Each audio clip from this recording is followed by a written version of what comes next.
엊그제 제가 고로쇠물을 어느 보살님께 선물을 받았어요. 4통. 스님, 이거 스님 건강을 위해서 뼈에도 좋고 골다공증에도 좋으니까 스님 혼자 드세요. 이러면서 4통을 갖고 왔더라고요. 저는 작년에 그 보살님께 고로쇠물을 선물 받고 다 버렸었거든요. 못 먹어서. 10년 전에 여기 들어왔을 때 그때는 맛있게 먹었어요. 고로쇠물을. 참 달달하고 그리고 아주 부드럽게 목으로 넘어가더라고요. 10년 지나서 그 고로쇠물을 먹으려고 하니까 딱 다치는 거예요. 그래서 왜 이거를 못 먹지? 생각해 보니까 이 물이 어떻게 왔는지를 알기 때문에 못 먹는 거예요. 그 나무에 수액을 빼낼 때 드릴로 구멍을 뚫어서 고통을 주면서 빼낸 물이어서 제가 못 먹는 것 같아요. 꼭 사슴피를 빼낼 때 그 고통을 주듯이 사람들이 그 수액을 빼내는 것 같아서 억지로 한 잔을 딱 먹는데 받쳐서 못 먹겠는 거예요. 아, 이제는 이것도 못 먹는구나. 옛날에 머리 깎기 전에 정말 고기를 좋아했거든요. 시골에서 돌아가면서 돼지를 잡아요. 그럼 일주일에 한두 번은 꼭 돼지고기를 먹었어요. 정말 맛있게. 그리고 닭도 잡아서 먹었고. 시골이니까. 정말 맛있게 먹었던 고기가 머리 깎으면서 고기는 끊게 되고 고기를 끊고 수행하다 보니까 평등성을 너무나 뼈저리게 느끼면서 내가 그 고기를 먹었던 것을 후회하게 되고 참회하게 되는 거예요. 그러다 보니까 점점 발전돼서 이제는 고로쇠 물까지 못 먹는 거예요. 이 물이 어떻게 해서 왔는지를 알기 때문에. 우리는 지금도 스님들이 아니면 일반인들이 육식을 하는 문제에 대해서 2가지로 파로 나눠요. 먹어도 된다. 한쪽은 먹지 말라 했다. 지금도 논쟁거리예요. 동국대에서도 그렇대요. 스님들이 모여서 그 논쟁을 한대요. 저는 이번에 뭘 깨달은지 아세요? 논쟁거리가 아니다. 이거는 수행이 깊어지면 자비심이 풍부해져서 안 들어간 거예요. 몸속에.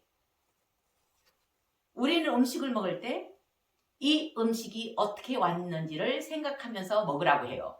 항상 농부의 땀도 생각하고 자연의 그 도움도 생각하면서 먹으라고는 하면서 이 돼지고기가 어떻게 왔는지는 생각 안 하는 거예요. 그 살아있는 돼지의 두려워하는 눈빛은 생각 안 하는 거예요. 그 소의 도살장으로 끌려가면서 눈물을 흘리는 거는 생각도 안 하는 거예요. 입의 즐거움을 위해서 그냥 먹어야 되는 거예요. 습관적으로. 수행이라는 거는 닦을 수, 행동, 이제까지 습관을 닦는 거, 비우는 거, 습관을 버리는 게 수행이에요. 이제까지 해왔던 행동을 바꾸는 거예요. 습관적으로 화냈던 거, 습관적으로 욕심냈던 거, 습관적으로 먹었던 거, 이런 것들을 참여하는 거, 다시는 이런 잘못을 하지 않는 게 바로 수행이에요. 지금도 고기 먹는 문제에 대해서 얘기하는 사람들은, 먹어도 된다 하는 사람들은 수행이 덜 돼서 그래요. 불자들이 절에 와서 스님에게 곰탕 갖다 드리고 그리고 산낙지 갖다 드리고 그리고 살아있는 새우 갖다 드리고 하는 분도 있대요. 그 불자들은 나이롱 불자, 나이롱 불자. 불자가 아니에요. 나이롱이에요. 나이롱. 스님들 망치는 거. 그리고 스님들은 좋다고 먹어요. 아, 내 몸에 좋대. 내 몸에 좋은 게 뭐예요? 내 업에 좋은 거예요. 업만 강화시키는 거. 그게 내 몸에 좋대요. 저는 이제까지 보약 먹어본 적 없어요. 한 번도. 뭐 홍삼 이런 거 들어오면 다 다른 사람 줘버려요. 경호고 그것도 다 줘버려요. 보약을 먹어본 적이 없어서. 그리고 내 몸을 이해한다는 게 아무리 육식 아니지만은 고기 아니지만 못 먹겠어요. 그냥 물, 밥, 된장찌개, 김치 이거면 충분해요. 그리고 어떤 스님은 고기 먹을 때 진언이 있다. 초기 경전은 오정육을 얘기해서 이렇게 한 오정육은 먹어도 된다. 깨끗한 고기니까. 이렇게 부처님 말씀에 나와요. 초기 경전에는 왜 그러냐. 처음 불교에 들어온 사람 보고 원래 고기를 먹었던 사람 보고 처음부터 끊어라 하면 누가 불교에 오겠어요? 다 도망가지. 그래서 오정육을 얘기했고 점점 단계를 높여서 대승에서는 법망경, 열반경, 능언경 그 수많은 경전에서 절대 먹어서는 안 된다. 첫째 계율 중에서 살생하지 마라. 이거는 먹는 것도 살생이다. 수행의 결과로 얻어지는 게 뭐예요? 지혜와 자비잖아요. 지혜는 평등성의 지혜. 자비는 대자비. 내 입장을 비우고 상대방 입장에서 생각했을 때 나오는 게 바로 대자비예요. 그 수행의 결과로 얻어지는 게 지혜와 자비인데 수행이 안 됐기 때문에 지금도 먹어도 된다. 부처님께서 초기 경전에 이렇게 얘기했다. 그 초기 경전 어떤 건지도 모르고 그리고 진언을 하면은 된다 하는 스님도 있대요. 제가 이걸 찾아봤어요. 진언이 뭔지. 육식 진언이라는 게 있어요. 옴 말이라 캣자라 흠 이거를 7번 고기한테 외우고 고기에다가 입김을 불고 그러면은 고기 먹는 허물이 없고 구 죽은 축생이 선도에 태어난다고 이렇게 하는 게 육식 진언이에요. 이건 티베트에만 있는 거. 티베트는 대승불교예요. 원래 자기 입장이 거의 없어요. 상대방 입장을 생각하는 그런 나라예요. 대승은. 거기에서 이 진언을 내오는 거예요. 진언, 다라니 이것은 보살 경지에서 나오는 거예요. 이 진언이 통하려면 주파수가 보살의 마음하고 통해야 되는 거예요. 내가 먹고 싶어서 먹으면서 이 진언이 통하겠어요?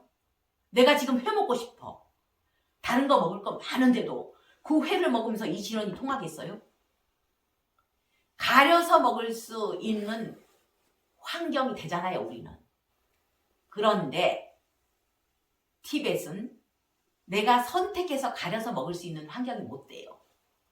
산악지대였기 때문에. 이 육식 진언이 필요한 거예요. 이거를 우리나라에 적용시키면 안 되죠. 얼마든지 먹을 거 넘쳐나는 나라. 펄떡펄떡 뛰는 거 잡아서 탕탕탕 쳐서 산낙지 입에 넣으면서 이 진언이 통하겠어요? 산낙지 입장에서 용서하겠어요? 수족관에 있는 광어를 가르치면서 저거 회 떠주세요. 횟집에 가서 회를 시켜서 먹어요. 회를 시켜서 먹는 거는 이미 시킨다는 거예요. 그러면서 이 진언을 외우면 통하겠어요? 보살의 마음하고 통하겠어요? 그 물고기가 용서하겠어요? 내 입장을 비우는 거예요. 내 입장을 비우고 상대방 입장에서 생각했을 때 우리는 해답이 나온다고 했어요. 고기 먹고 안 먹고의 문제가 아니고 못 먹는다는 거죠. 지장보살 보는 경에. 이 경전을 독송하고 이 경전을 실천하게 되면 우리는 자비심이 풍부해져서 부처가 되느니라. 우리는 부처되기 위해서 수행하고 부처되기 위해서 불자가 된 거예요. 자비심은 바로 수행의 결과로 생기는 거예요. 평등성을 실천하면서 자비심이 생기는 거지. 근데 나는 너하고 달라. 너는 먹어도 돼. 너는 먹어도 돼. 그런 게 어디 있어요. 다 평등한 존재. 평등한 존재가 그 주인공 자리에서 다 우리가 껍데기를 다르게 쓰고 내려왔잖아요. 또 다음 생에 어떤 껍데기를 쓸지는 지금 행동의 결과가 결정되는 거예요. 한 10년 됐어요. 어떤 비구니 스님하고 이야기도 하고 차도 마시고 했는데 얼마나 이쁜지 몰라요. 정말 고와요. 연령대는 비슷한데 정말 고와요. 어느 날 대화 중에 며칠 동안 비웠대요. 저를. 어디 다녀왔냐고 하니까 도반들 모임 갔다 왔대요. 1년에 몇 번씩 모인대요. 가서 소뼈 다려서 곰탕? 그 먹은 걸 자랑하는 거예요. 모이면은 가마솥에 소뼈 달아서 먹는데요. 도반들 모이면 그 다음부터 안 갔어요. 소뼈 달인 물을 먹었다는 그 생각 때문에. 저는 소뼈 달인 냄새를 제일 싫어하거든요. 너무 역겨워. 그런 적이 있어요. 어떻게 수행자들이 모여서 몸보신 한다고. 내 몸이 건강해야 수행도 한다면서 몸보신 시키는 거예요. 몸보신이 뭐예요? 업을 강화하는 거. 업을 강화시키는 거예요. 수술한 사람들, 간암, 위암, 췌장암 수술해서 회복을 하라고 곰탕을 끓여가지고 소화가 잘 된다고 많이 갖다 줘요. 결국에는 다음에 재발해서 그 암이 더 커진 모습으로 재발하게 돼요. 왜 그러겠어요? 몸의 병은 살생업으로 와요. 거기다가 수술하고 나서 더 살생업을 더한 거예요. 업을 더한 거예요. 그러니까 암덩어리가 더 커진 상태로 재발하고 오는 거예요. 병원에. 자연인이다 보면은 암이 걸리면 자연에 가요. 가서 약초, 채소. 맨날 고기 먹어서 나았다는 사람 들어본 적이 없어요. 그래서 다 나아요. 맞잖아요. 여기서 해답이 나오잖아요. 암 수술하고 어떤 걸 먹어야 되는지. 업을 강화시키는 걸 먹는 게 아니고 업장숨을 하는 걸 먹어야죠. 이 병이 어떻게 왔는데. 그걸 생각하면서. 제가 얼마 전에 여기에서 체험한 거예요. 절에 아주 열심히 다닌 모친이 사망 후에 지옥에 있는 거예요. 이분들은 천도제도 여러 번 하고 그리고 스님이 극락왕생했어요 하더래요. 그럼 극락왕생했으면 그때부터 증거가 나타나야 돼요. 어떤 증거? 집안도 편안해지고 집안이 저절로 잘 풀려야 그게 증거예요. 그런데 이 모친이 사망 후에 아버지는 심근경색, 자식 둘은 심장마비로 죽고 다 젊어서. 근데 극락왕생했대요. 모친 사망 후에 이런 일들이 벌어졌는데 극락왕생했대요. 극락왕생한 걸 알고 온 거예요. 얘 모친 물에 빠져있다. 물귀신 돼 있다. 그랬더니만 개구리 엄청 많이 돌로 쳐서 죽였대요. 그거를 나중에 고백하더래요. 모친이. 내가 살아생전에 잘못한 거 있는데 특히 개구리를 돌로 쳐서 죽인 거. 그리고 물고기 엄청 많이 잡아서 요리하고. 그래서 물귀신 돼 있으니까 남편 끌어갔지. 자식들 차례로 끌고 갔지. 그래서 이런 일들이 벌어졌다 이렇게 얘기했어요. 좋은 데 갔으면 집안이 편안해져야 돼요. 저희 아버님이 돌아가시고 나서 그 날부터 편안해져요. 모든 일이 다. 그전엔 콩가리였거든요. 극락하셨거든요. 극락하셨으면 자손들을 도와줄 수 있는 힘이 있어요. 왜? 육도를 벗어났기 때문에. 무당이 굿하면서 이러잖아요. 아, 멧돼 할아버지가 왔다. 돈 벌게 해준다 한다. 부자 되게 해준다 한다. 그러면은 그 굿을 의뢰한 사람이 계속 돈을 내잖아요. 돈을 많이 끌어내기 위해서. 많이 내게 하기 위해서 그렇게 말을 해대는 거예요. 아니, 돈 버는 거는 전생에 지어놓은 게 있어야 재물복이 오는 거지. 지어놓은 복도 없이 어떻게 재물복이 오겠어요? 그런 말에 속지 마세요.